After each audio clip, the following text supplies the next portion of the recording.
ओम शांति। सभी मिलके बोलेंगे ओम शांति। आज 11 अगस्त 2022 प्रातः मुरली। ओम शांति बाप दादा मतवन। आज पापा बोले, मीठे बच्चे, इस रूहानी पढ़ाई को धारण करने के लिए बुद्धि पवित्र सोने का बर्तन चाहिए। इस पढ़ाई को धारण करने के लिए बुद्धि रूपी जो बर्तन है वो पवित्र सोने का चाहिए। पवित्रता की राखी बांधो तब राजाई का तिलक मिलेगा। बाबा पवित्रता की राखी जब बांधते हैं तो हमें राजाई का तिलक मिल जाता है। आज की मुरली में बाबा ने प्रश्न पूछा, इस समय सभी बच्चों को बाप द्वारा कौन सा सर्टिफिकेट लेने का पुरुषार्थ करना है? कौन सा सर्टिफिकेट लेने का पुरुषार्थ करना है? तो बाबा ने बताया उत्तर में, पावन दुनिया में जाने के लिए क्या करना पड़ेगा? पावन दुनिया में जाने के लिए पावन अर्थात लायक बनने का सर्टिफिकेट लेना है। लायक बनने का सर्टिफिकेट लेना है। इस समय बाबा कहते, जब इस समय पवित्रता का प्रण करो तब बुद्धि गोल्डन एज्ड बने।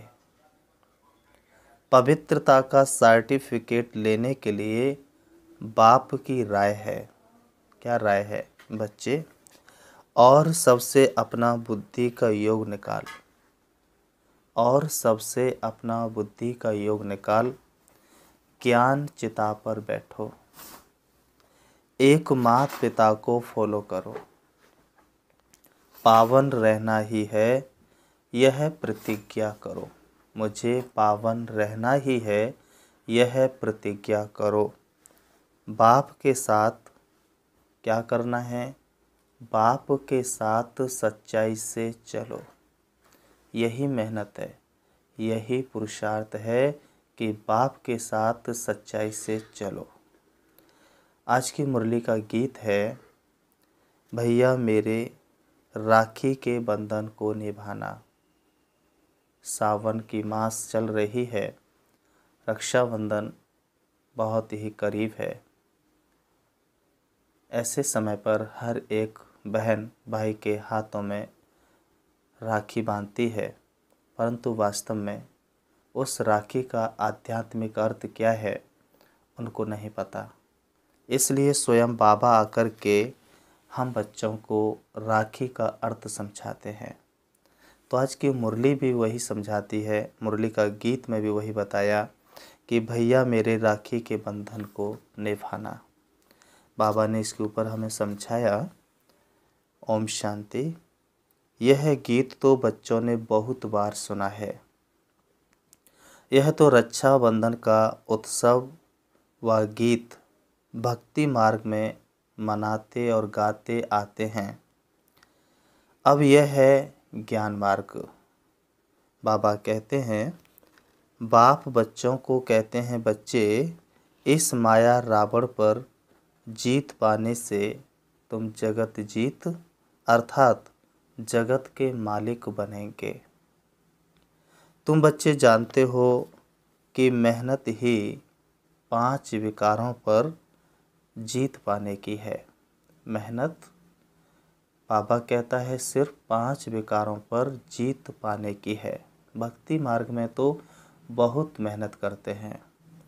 कई लोग नंगे पैर यात्रा करते हैं, परिक्रमा लगाते हैं, भोजन नहीं खाते हैं, वस्त्र नहीं पहनते हैं, बहुत मेहनत करते हैं। परंतु बाबा कहते, आपको तो सिर्फ क्या करना है? 5 विकारों पर जीत पाने की मेहनत करनी है। इसमें भी काम विकार है बड़ा शत्रु। हमारे 5 शत्रु हैं, परंतु बाबा हमें उसमें भी ये समझाता है कि काम महाशत्रु है, वो सबसे बड़ा दुश्मन है। पवित्रता के कारण ही मारा मारी हंगामा आदि होता है। आज यदि दुनिया में इतना हाहाकार है तो उसका कहीं ना कहीं सबसे बड़ा जो कारण है वो अपवित्रता है, काम बेकार है, जिसके पीछे ही मारा मारी और हंगामा आदि होता है। ऊंचते ऊंच बाप ही माया पर जीत पहनाए क्या बना देंगे, जगत जीत और जगत का मालिक बना सकते हैं।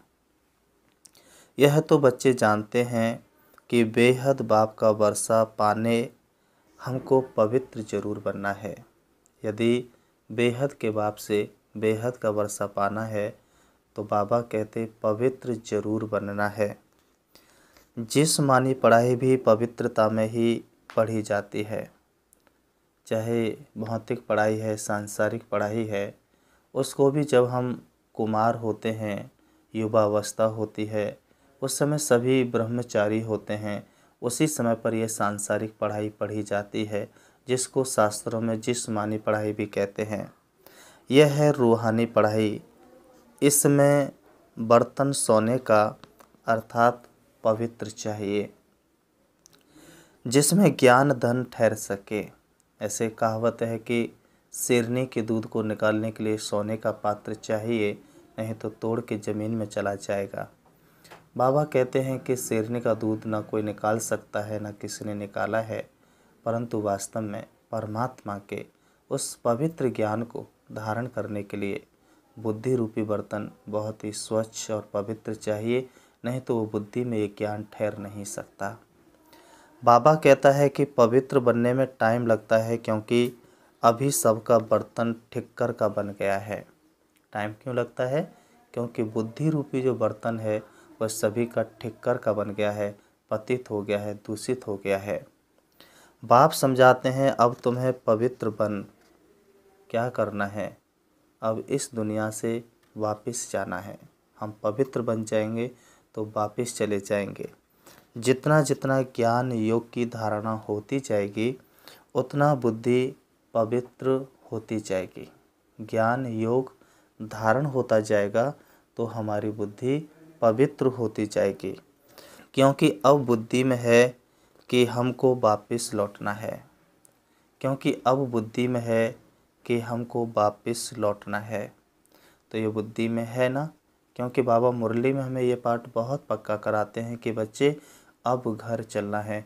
तो ये बुद्धि में रहना चाहिए कि अब घर जाना है, अब हमें वापस लौटना है। आयरन एज से कॉपर एज में आना है, फिर सिल्वर एज में, फिर गोल्डन एज में आना है। बाबा कहते ये पढ़ाई ऐसी है जो चलते चलते फिर माया का बार हो जाता है। सब तो पवित्र रह नहीं सकते, माया बड़े तूफान में लाती है। बाबा कहते माया बड़े तूफान में लाती है। आयरन एज से कॉपर एज तक आते आते माया के तूफान घेर लेते हैं, तो बुद्धि फिर आयरन एज्ड बन जाती है और गिर पड़ते हैं। हम गिरते कब हैं? जब हम आयरन एज्ड बन जाते हैं, लोहे की बुद्धि हो जाती है, पत्थर बुद्धि हो जाती है, तो गिर पड़ते हैं। गिरना और चढ़ना यह तो है ज़रूर, ये ड्रामा है, ये फिल्म है, ये सीढ़ी का चित्र है। चढ़ना भी है और उतरना भी है। बाबा कहते हैं चढ़कर फिर copper age, silver age, golden age में आना है। पढ़ते पढ़ते ज्ञान सुनते सुनते पिछाड़ी में हमारी वह गोल्डन एज बुद्धि बनेगी। चढ़ते चढ़ते पुरुषार्थ करते करते हमारी वह गोल्डन एज्ड बुद्धि बनेगी। तब हम शरीर छोड़ देंगे। इस समय गिरना चढ़ना बहुत होता है। बाबा कहते हैं हमें उन राहों पर चलना है जहाँ गिरना और संभलना है, क्योंकि ये वो मार्ग है कि जहाँ बहुत ज़्यादा चढ़ना और गिरना हो जाता है। तो बाबा कहते हैं कि टाइम लगता है। जब बुद्धि गोल्डन एज्ड बन जाती है फिर राज्य अधिकारी बनते हैं। बुद्धि गोल्डन एज्ड बन जाती है तो बाबा के साथ बुद्धि का योग लगाना, पुरुषार्थ करना, सेवा करना, ज्ञान मंथन करना, इससे हमारी बुद्धि गोल्ड बन जाती है, शुद्ध बन जाती है। बाबा कहते हैं जब बुद्धि गोल्डन एज्ड बन जाती है फिर राज्य अधिकारी बनते हैं। गाया भी हुआ है, पवित्रता की राखी बांधने से राज तिलक मिलेगा। सो तुम बच्चे जानते हो हमको राजाई प्राप्त करने के लिए पवित्रता की प्रतिज्ञा करनी है। राजाई प्राप्त करने के लिए पवित्रता की प्रतिज्ञा करनी है। ज्ञान और योग की धारणा करने में कितना समय लगता है? गोल्डन एज से आयरन एज तक आने में तो 5000 वर्ष लगते हैं। अब तो पढ़ना है। बाबा कहते बच्चे अब तो पढ़ना है। सो तो इस एक जन्म में ही होना है। जितना ऊंच पढ़ते जाएंगे खुशी बढ़ती जाएगी। हम राजधानी स्थापन कर रहे हैं बुद्धि, योग बल और ज्ञान बल से। हर बात में बल होता है। थोड़ा पढ़ने में थोड़ा बल, जास्ती पढ़ने में जास्ती बल मिलता है। बाबा कहते हैं बड़ा पद मिलता है, यह भी ऐसे है। कम पढ़ने से पद भी कम मिलता है। बाप ने समझाया है यह ब्राह्मण धर्म बहुत छोटा है। ये जो ब्राह्मण धर्म है बहुत छोटा है। बाबा कहते हैं ब्राह्मण ही देवता, सूर्यवंशी, चंद्रवंशी बनते हैं। हम ब्राह्मण ही देवता, सूर्यवंशी और चंद्रवंशी बनते हैं। अभी पुरुषार्थ कर रहे हैं। तुम ऐसे समझो अर्जुन हम कॉपर एज तक पहुँचे हैं। ऐसे समझो कि हम तांबे की दुनिया द्वापर तक पहुँचे हैं। फिर सिल्वर गोल्डन एज तक आना है। पिछाड़ी में बच्चे भी ढेर हो जाते हैं ना। सारा मदार है। बाबा कहता है कि सारा मदार है, परंतु किस पर? तो बाबा कहता है बच्चे सारा मदार पवित्रता पर है। जितना याद में रहेंगे उतना बल मिलेगा। बाप से प्रतिज्ञा की है हम पवित्र बन भारत को पवित्र बनाएंगे। बच्चे राखी बांधने जाते हो तो भी समझाना होता है आज से 5000 वर्ष पहले भी पतित से पावन बनने के लिए हम यह राखी बांधने आए थे। तो राखी बंधन तो एक दिन की बात नहीं। बाबा कहते तो राखी बंधन तो एक दिन की बात नहीं, पिछाड़ी तक चलता रहेगा। प्रतिज्ञा करते रहेंगे, पढ़ाई पर ध्यान देते रहेंगे। तुम जानते हो ज्ञान और योग से आयरन एज से हमें गोल्डन एज में जाना है। तमो प्रधान से सतो प्रधान होना है। यह बातें और कोई नया समझ ना सके। इसलिए तुम्हारी 7 रोज की भट्टी मशहूर है। पहले नब्ज देखनी पड़ती है। जब तक बाप का परिचय नहीं हुआ है, निश्चय नहीं बैठा है, तब तक समझेंगे नहीं। निश्चय बहुत ज़रूरी है। स्वयं भगवान पढ़ाता है, ये निश्चय नहीं बैठेगा तो आगे कुछ भी समझ नहीं सकते। तुम्हारे द्वारा परिचय पाते जाएंगे और झाड़ वृद्धि को पाता रहेगा। स्वराज्य स्थापन होने में बाबा कहते हैं थोड़ा समय लगता है। जब तक तुम गोल्डन एज में ना आओ तब तक सृष्टि का विनाश हो नहीं सकता। वह समय आएगा, बहुत ढेर बच्चे हो जाएंगे। अभी रक्षाबंधन पर बड़े बड़े आदमियों पास जाएंगे, उनको भी समझाना पड़े। पतित पावन बाप इस पतित दुनिया को पावन बनाने इस संगम पर ही आते हैं। परमात्मा शिव सारी दुनिया को पावन बनाने के लिए इस संगम युग पर ही आते हैं। बरोबर भारत पावन था। अभी तो बाबा कहते पतित है, पतित बन गया है। महाभारत लड़ाई सामने खड़ी है। भगवान बाप कहते हैं बच्चे माया रावण तुम्हारा बड़ा दुश्मन है। वह तो जिस्मानी छोटे छोटे दुश्मन हैं। भारत का सबसे बड़ा दुश्मन रावण है। इसलिए पवित्रता की राखी बांधनी है, प्रतिज्ञा करनी है।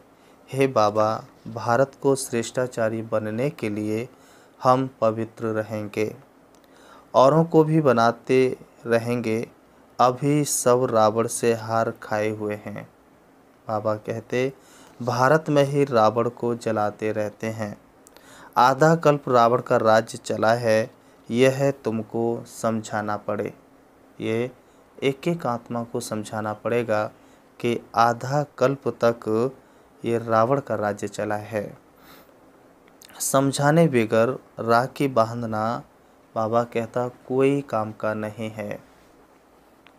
यह कहानी तुम ही जानते हो और कोई ऐसे नहीं कहेंगे कि 5000 वर्ष पहले भी बाप ने कहा था कि पवित्र बनेंगे तो सतयुग में नर से नारायण का पद पाएंगे। यदि हम पवित्र बन गए तो सतयुग में नर से श्री नारायण का पद पाएंगे।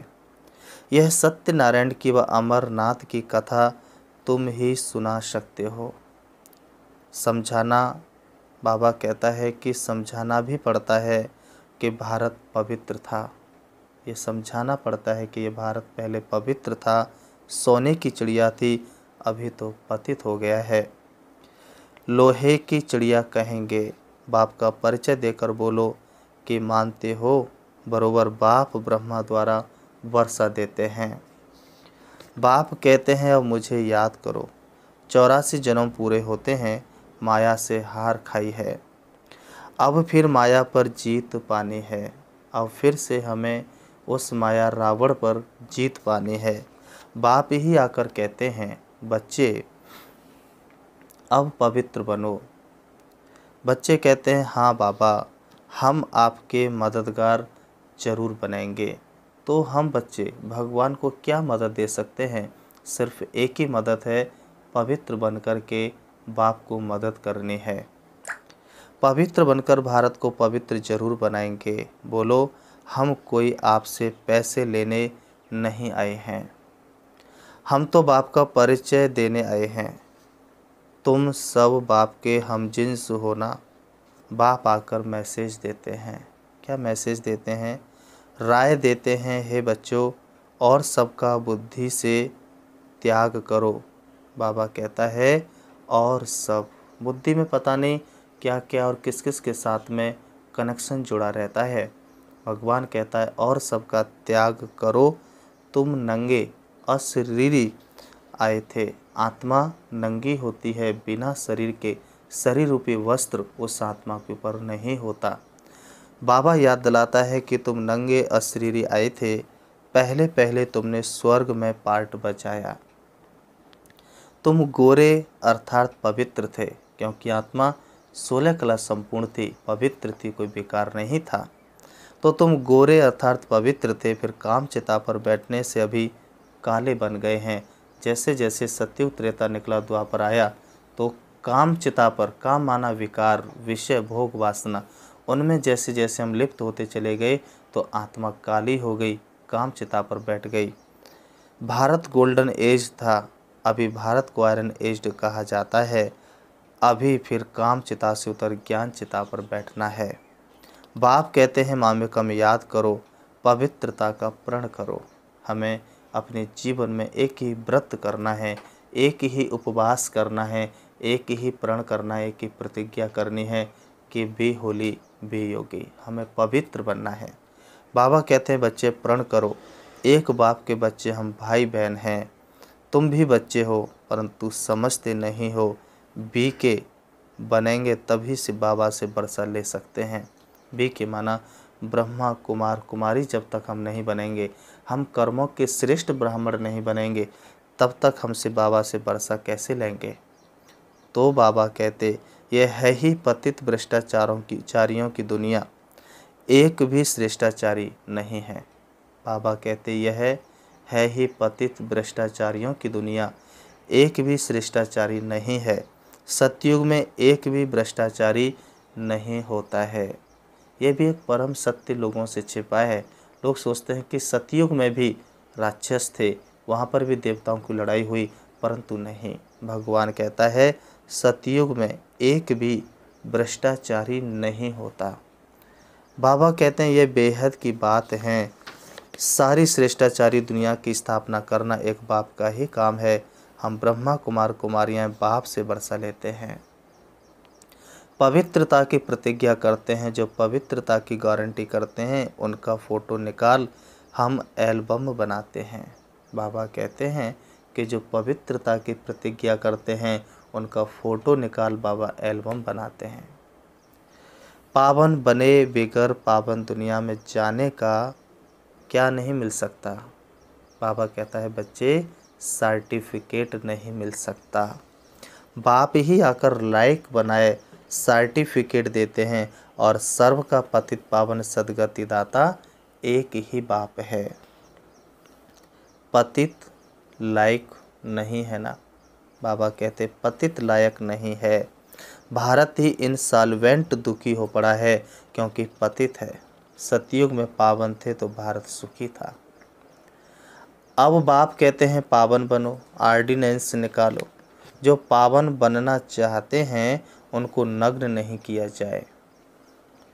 पुरुष लोग विकार के लिए बहुत तंग करते हैं, इसलिए माताएं भारत को श्रेष्ठ बनाने में मदद नहीं कर सकती हैं।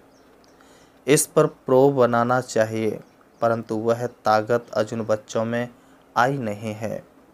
जब गोल्डन स्टेज में आएंगे तब वह फलक होगी किसको समझाने की। बच्चों को दिन प्रतिदिन पॉइंट्स बहुत मिलती रहती हैं।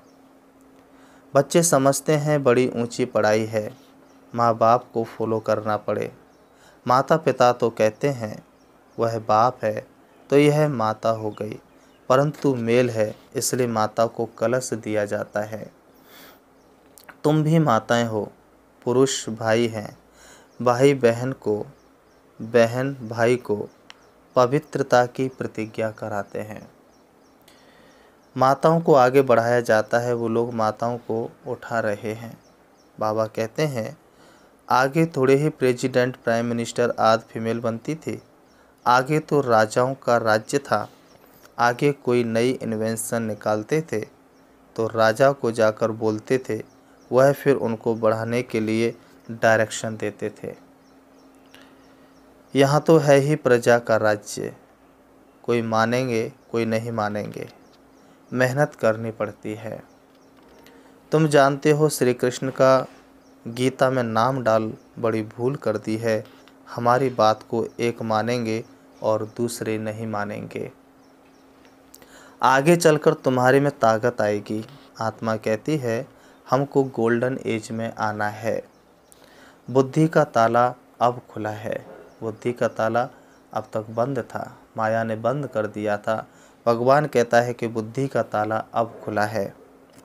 ज्ञान को अच्छी रीत अब समझ सकते हैं। आखिरिन पिछाड़ी में सब समझेंगे जरूर। आखिरिन एक समय ऐसा आएगा लास्ट में कि सब समझेंगे जरूर। अबलाओं पर अत्याचार होते हैं, यह शास्त्रों में है कि द्रौपदी की चीर उतारते थे। तो उस समय याद करने सिवाय और कर ही क्या सकेंगे। अंदर में से बाबा को याद करेंगे तो वह पाप नहीं लगता है, परवश है। हाँ, बचने की कोशिश करनी है। हर एक का कर्म बंधन अलग अलग है। बाबा हमें राय देते हैं। बाबा बांधलियों को राय देते हैं। बाबा उन बांधलियों को राय देते हैं कि जो संपूर्ण पवित्र आत्मा है, परंतु फिर भी उनको विकारों का सामना करना पड़ता है। बाबा कहते हैं कि बाबा ऐसी आत्माओं को जानते हैं, उनकी एक एक दिल की धड़कन को बाबा पढ़ते हैं। बाबा कहते बच्ची क्या समझना है। एक पिछली मुरली में बाबा ने कहा कि समझो मेरा शरीर मुर्दा है और मुर्दे की तरह पड़ा है। आज भी बाबा फिर से समझाते हैं। बाबा कहते हैं बच्चे, बाप कहते हैं कि बच्चे अंदर में शिव बाबा को याद करेंगे तो वह पाप नहीं लगेगा। और बाबा कहता है वो परवश है। ये बाबा जानता है कि ये परवश है या नहीं है। जो परवश होता है उसको पाप नहीं लगेगा। हाँ, बचने की कोशिश करनी है। हर एक का कर्म बंधन अलग अलग है, तो अलग अलग तरीके से बाबा समझाता है। सभी के लिए नहीं, अलग अलग कर्म बंधन के हिसाब से बाबा सलाह देता है। कोई तो एकदम स्त्री को मार भी देते हैं तो समझा जाता है कि वह वहाँ अच्छा पद पालेंगी। कर ही क्या सकते हैं। पवित्र रहने की युक्ति बाप अच्छी रीत समझाते हैं। ब्रह्मा कुमार कुमारियाँ भाई बहन हो गए, बेकार की दृष्टि जा नहीं सकती। बाप कहते हैं अगर इस प्रतिज्ञा को तोड़ेंगे तो बड़ी चोट लगेगी। पवित्रता की प्रतिज्ञा यदि टूट गई तो भगवान कहता है बच्चे बड़ी चोट लगेगी। बुद्धि भी कहती है बेहद के बाप का मानेंगे नहीं तो चोट खाएंगे और गिर पड़ेंगे। तो ये आदेश हमें बड़े बाप ने किया है, शिव बाबा ने किया है। तो बाबा कहते इस श्रीमत नहीं टूटनी चाहिए। गढ़ी गढ़ी फिर गिरते रहेंगे तो हार खा लेंगे। यह बॉक्सिंग है ना, यह सब गुप्त बातें हैं और यहाँ है मुख्य। बाबा कहता है यहाँ मुख्य क्या है। भगवान कहता है पवित्रता और पढ़ाई, ये दो बातें मुख्य हैं, पवित्रता और पढ़ाई। और कोई पढ़ाई नहीं। भक्ति मार्ग के अथाह धंधे हैं। भक्त लोग भक्ति करते भी कह देते हैं भगवान तो क्या कह देते हैं। भक्त लोग भक्ति करते करते कह देते हैं भगवान तो कण कण में है, भगवान तो सर्वव्यापी है, भगवान तो तुझ में मुझ में सब जगह है। परंतु अभी तुम्हें नॉलेज मिली है। बाबा ने अभी हमें क्या नॉलेज दी है। बाबा कहते हैं कि अभी तुम्हें नॉलेज मिली है, आगे तो तुम भी कहते थे भगवान सर्वव्यापी है, जहाँ देखो तू ही तू है। सब भगवान की लीला है। भगवान भिन्न भिन्न रूप धारण कर लीला कर रहा है। अच्छा, कण कण में क्या लीला करेंगे। बेहद के बाप की गिलानी कर देते हैं, यह भी खेल है। तब बाप को आना पड़ता है। गिलानी कर देते हैं, यह भी खेल है, तब बाप को आना पड़ता है। बच्चों को खुशी होनी चाहिए। क्या खुशी होनी चाहिए।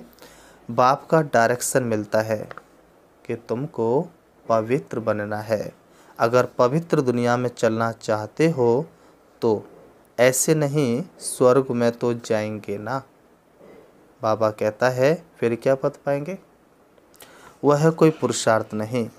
बाबा कहते बच्चे पुरुषार्थ करना है राजा रानी बनने के लिए। पुरुषार्थ करना है हमें राजा रानी बनने के लिए। ड्रामा के राज को कोई समझते नहीं है।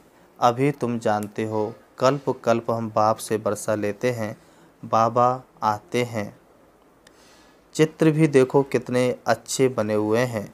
बड़े चित्रों के आगे ले आना है। तुम सब सृजन हो।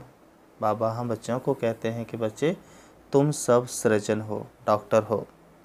शिव बाबा विनाशी गोल्डन सृजन है, तुम भी नंबरवार सृजन हो। बाबा कहते अभी कोई भी संपूर्ण गोल्डन एज्ड बना नहीं है, तुमको सर्विस करनी है। समझाने समय हर एक की नब्ज देखनी है। बाबा कहते हैं समझाने समय क्या करना है, हर एक की नब्ज देखनी है। महारथी जो हैं वह अच्छी नब्ज देखेंगे। जो महारथी होंगे वह दूर से ही परख लेंगे कि यह आत्मा बाबा की बच्ची है या नहीं। तुमको पूरा गोल्डन एज्ड बनना है, अभी बने नहीं हैं। बनने में टाइम लगता है। माया के तूफान बहुत तंग करते हैं। यह सब बातें समझ की होती हैं। बाप से पूरा वर्षा लेना है और बहुत सच्चाई से चलना है। अगर बाप से पूरा वर्षा लेना है तो बहुत सच्चाई से चलना है। बाबा कहते हैं अंदर कोई खराबी नहीं होनी चाहिए। अंदर सच्चे दिल पर साहिब राजी, तो अंदर कोई खराबी नहीं होनी चाहिए। माया हैरान करती है क्योंकि कई बाबा को शिकायत करते हैं बाबा माया बहुत हैरान करती है। इसका जवाब आज बाबा ने दिया है क्योंकि योगी नहीं है, तुम योग नहीं करते हो इसलिए माया तुम्हें हैरान करती है। अच्छा, तो फिर बाबा कहते मीठे मीठे सिकलिधे बच्चों प्रति माता पिता बाप दादा का याद प्यार और गुड मॉर्निंग। रूहानी बाप के रूहानी बच्चों को नमस्ते। रूहानी हम बच्चों की रूहानी बाप दादा को याद प्यार और नमस्ते नमस्ते नमस्ते। धारणा के लिए मुख्य सार नंबर 1। तो नंबर 1 में बाबा ने बताया कि बाप से प्रतिज्ञा कर फिर तोड़नी नहीं है। इस बात को पक्का करना है। पवित्रता और पढ़ाई से आत्मा को गोल्डन एज्ड बनाना है। दूसरा, और सबका बुद्धि से त्याग कर, बाबा कहता है और सबका बुद्धि से त्याग कर अशरीरी बनने का अभ्यास करना है। योग बल से माया के तूफानों पर विजय पानी है। वरदान, स्वयं को विश्व कल्याण के निमित्त समझ, स्वयं को विश्व कल्याण के निमित्त समझ, व्यर्थ से मुक्त रहने वाले बाप समान भव, व्यर्थ से मुक्त रहने वाले बाप समान भव। स्पष्टीकरण, बाबा ने इसका अर्थ समझाया कि जैसे बाप विश्व कल्याणकारी है, ऐसे बच्चे भी विश्व कल्याण के निमित्त हैं। आप निमित्त आत्माओं की वृत्ति से वायुमंडल परिवर्तन होना है। जैसा संकल्प वैसी वृत्ति होती है, इसलिए विश्व कल्याण की जिम्मेवार आत्माएं एक सेकंड में भी संकल्प व वृत्ति को व्यर्थ नहीं बना सकती। बाबा कहते हैं कैसी भी परिस्थिति हो, बाबा कहते हैं कि कैसी भी परिस्थिति हो, व्यक्ति हो, लेकिन स्वयं की भावना, स्वयं की वृत्ति कल्याण की हो, कल्याणकारी हो, गिलानी करने वाले के प्रति भी शुभ भावना हो, तब कहेंगे व्यर्थ से मुक्त बाप समान। स्लोगन, सहयोग की शक्ति द्वारा असंभव बातें भी संभव हो सकती हैं। सहयोग की शक्ति द्वारा असंभव बातें भी संभव हो सकते हैं। अच्छा, ओम शांति, ओम शांति। ओम शांति। 5 मिनट बाबा को याद करेंगे, हटाएंगे अपने मन को सारे दिन की व्यर्थ बातों से, देखेंगे अपने आप को चमकती हुई ज्योति के रूप में। मैं आत्मा चमकते हुए सितारे की तरह हूँ। मेरी शक्तियाँ चारों तरफ फैली हुई हैं। मैं अति सूक्ष्म हूँ। प्यारे पिता की संतान हूँ। मेरे पिता परमात्मा ज्योति बिंदु से परम धाम के रहने वाले हैं। मुझ आत्मा का भी घर परम धाम शांति धाम है, जहाँ की मैं आत्मा रहने वाली थी। परम धाम से मैं आत्मा सृष्टि रंगमंच पर पाठ बजाने आई थी। मैंने अनेक नाम रूप वाले वस्त्र धारण कर भिन्न भिन्न देशों में पाठ बजाया। अब मेरा पाठ पूरा हुआ। मुझे अपने घर वापस जाना है। मैं आत्मा देह रूपी वस्त्रों से अलग होकर चली जा रही हूँ। चारों तरफ शक्तियों को बिखेरती हूँ। मैं आत्मा चली जा रही हूँ। मेरी लाइट की किरणें चारों तरफ फैल रही हैं। मैं आत्मा सृष्टि रूपी आंगन से दूर, सूरज चांद सितारों से पार, सूक्ष्म वतन से भी दूर। अब मैं आत्मा प्रवेश करती हूँ हल्के सुनहरे लाल रंग के आसमान में, जहाँ सभी आत्माएं मणियों के रूप में चमक रही हैं। मुझ आत्मा का प्रकाश इन सभी आत्माओं से ज़्यादा है। मेरे प्रकाश से सभी आत्माएं प्रकाशित हो रही हैं। अब मैं उससे भी ऊपर देख रही हूँ अपने पिता परमात्मा ज्योति बिंदु शिव को, जिनकी शक्तियाँ चारों तरफ बिखरी हुई हैं। ये कैसा अनोखा अनुभव है। मुझे अद्भुत अनुभूतियाँ हो रही हैं। शांति के सागर श्री बाबा शांति की किरणें चारों तरफ फैला रही हैं। मैं आत्मा शांति के सागर से बाबा के सन्मुख हूँ। शांति की लहरों में लहरा रही हूँ। मैं आत्मा शांत होती जा रही हूँ। मैं क्रोध मुक्त आत्मा हूँ। मेरा एक एक अंग शांत है, शीतल है। अब मैं आत्मा से बाबा से शक्ति लेकर वापस आ रही हूँ। परम धाम से नीचे, सूक्ष्म वतन से भी नीचे, तारागढ़ से भी नीचे, चंद्रमा से भी नीचे, सूरज से भी नीचे आ जाती हूँ सृष्टि रंगमंच पर। आकर के दोनों ग्रहों के बीच प्रकृति में विराजमान हो जाती हूँ। ओम शांति।